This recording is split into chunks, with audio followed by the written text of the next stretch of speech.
Manufacturing $32 million in raw cap space by converting Jared Goff's base salary into a signing bonus and swallowing $9.44 million in pure dead money because Taylor Decker refused a pay cut isn't a coincidence.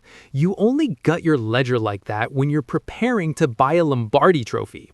This front office is holding exactly $23.8 million in verified active cash right now. But that 2025 collapse proved that hoarding money while your pass rush bleeds out on the turf is a guaranteed failure of asset management. Especially when Green Bay just bought Micah Parsons for $188 million.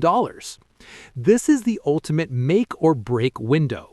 We're one elite edge defender away from running the NFC, or one fatal medical mistake away from burning this entire financial cycle to the ground. We've got a $5.7 million veteran bargain into Jadeveon Clowney to look at first that could plug the hole today. But do not click away, because you need to hear what's waiting at the end of this breakdown.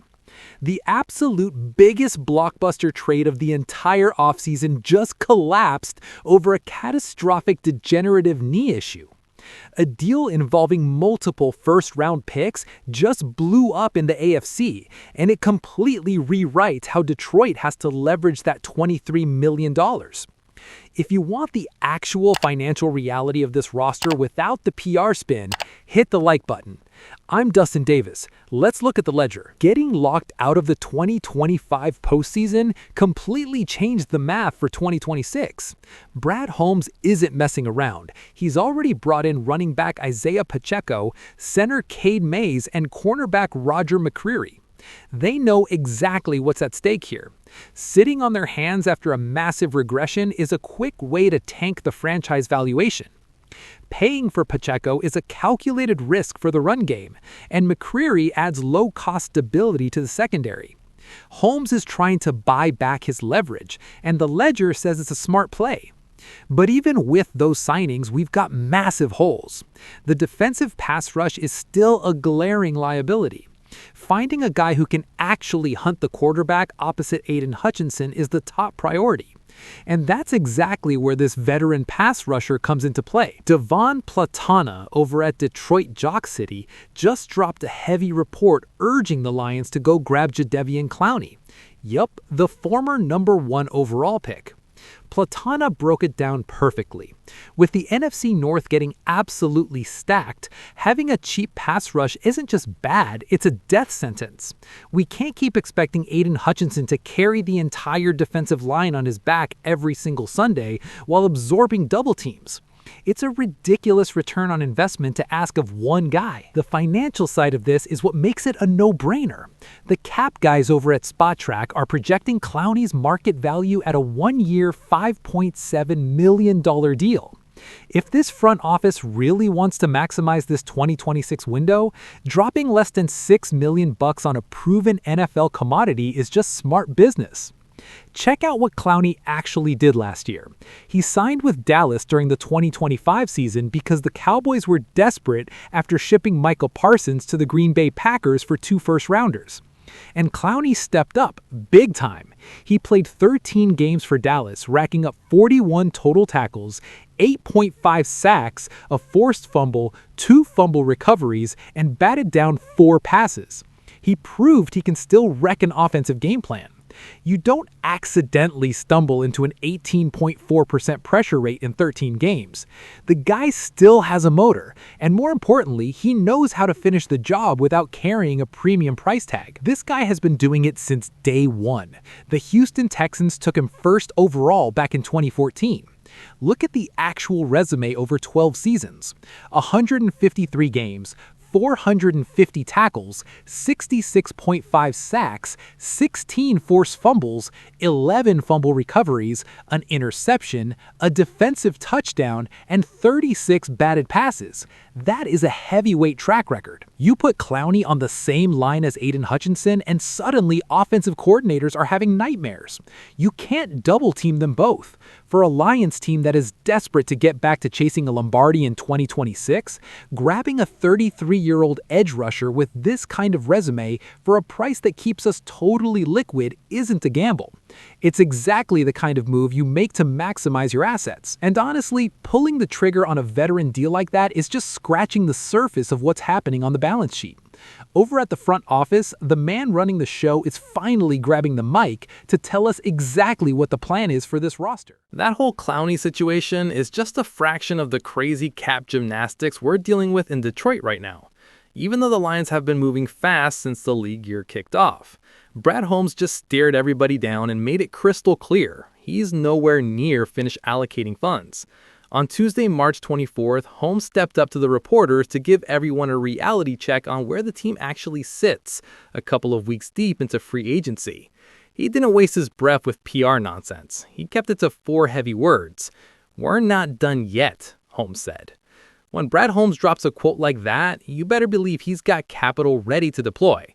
But to understand exactly how Holmes is operating right now, you have to look at the masterclass they just pulled off with the salary cap. Here is the reality check on the money and the muscle. The Goff and Decker cap magic. Holmes isn't just talking, he's backed by the math.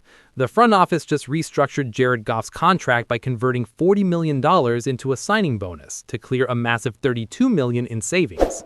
Combine that with ripping off the Band-Aid on Taylor Decker's release after he refused a pay cut, eating $9.44 million in dead cap, and the Lions literally manufactured the exact liquidity needed to hunt for premium defenders without destroying our future cap health. We're sitting on a verified $23.8 million in active cap space.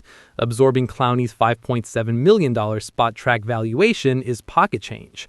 The guy gave Dallas an 18.4% pressure rate in just 13 games last year.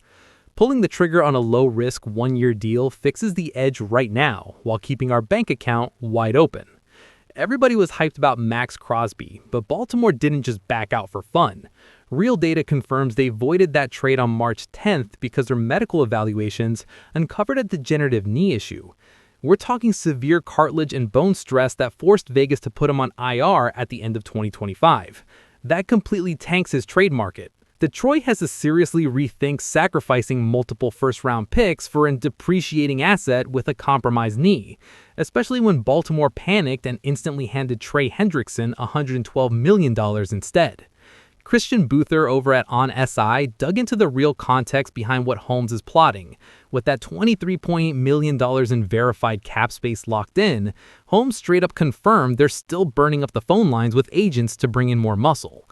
He didn't sugarcoat it. He admitted they might not ink anybody new before the draft hits, but he guaranteed the whole process of adding talent is going to keep rolling way past April. The real wild card hanging over everything Holmes is saying right now involves that exact situation with Crosby. Before the combine even kicked off, Detroit was aggressively linked to the Raiders superstar. John Macaron from On SI laid it all out. Holmes was actually ready to pull the trigger and hand over 2 first-rounders to Vegas. The entire coaching staff and the front office were locked in, believing that bringing Crosby to town was the exact move to maximize our Super Bowl window. Giving up 2 first-rounders is a massive hit to your future draft capital, but for an elite producer like Max Crosby, you make that trade every time. That's the kind of premium asset that forces opposing coordinators to change their entire blocking scheme. But Vegas ended up cutting a deal with the Baltimore Ravens instead, shipping Crosby out to the AFC North for 2 first-rounders. Then, the craziest thing happened. The entire trade blew up at the absolute last second when Baltimore's medical staff saw those knee charts, yanked their offer off the table, and walked away. Baltimore backing out didn't slam the door shut on Crosby leaving Vegas. ESPN's Jeremy Fowler hit the wire right after the trade collapsed, reporting that a deal sending Crosby to another squad is very much alive, whether it happens before Week 1 or right in the middle of the year. Fowler made it clear, the Raiders already tasted what the market had to offer, and they're still picking up the phone for the right price. We're looking at a timeline that stretches from right now all the way into the regular season grind. The Raiders are holding a distressed asset right now. They already showed their hand by trying to liquidate their best player, and you can't just put that genie back in the bottle. The leverage in Vegas is completely gone, and Holmes is definitely calculating the fallout. Albert Breer over at Sports Illustrated gave everybody a much tighter timeline to watch. He thinks the smartest bet for a Crosby blockbuster is right up against the trade deadline, not before the season starts. His logic is bulletproof. Vegas isn't going to sell him for pennies right now. If Crosby comes out destroying tackles and the Raiders are tanking through a miserable rebuild by late October, the market completely resets. That's when a bidding war erupts and the asking price gets met. Detroit is literally the perfect buyer waiting in the weeds for that exact scenario. We've stacked up 3 straight winning seasons, and the guys over at Pro Football Focus already have the Lions sitting at 6 in their latest preseason power rankings. If it gets to October and this team is a pass rusher away from a legitimate Lombardi run, Holmes has already proven he'll push all his chips to the center of the table to acquire the final piece. We're in the prime earning years of this roster cycle, and you don't hoard cash when a championship is on the line. Holmes needs to keep that $23.8 million perfectly liquid because the October trade market is going to be ruthless. If you appreciate a straight shooting breakdown of this team's financials, hit subscribe. We run the numbers, you get the truth. I'll catch you guys in the next one.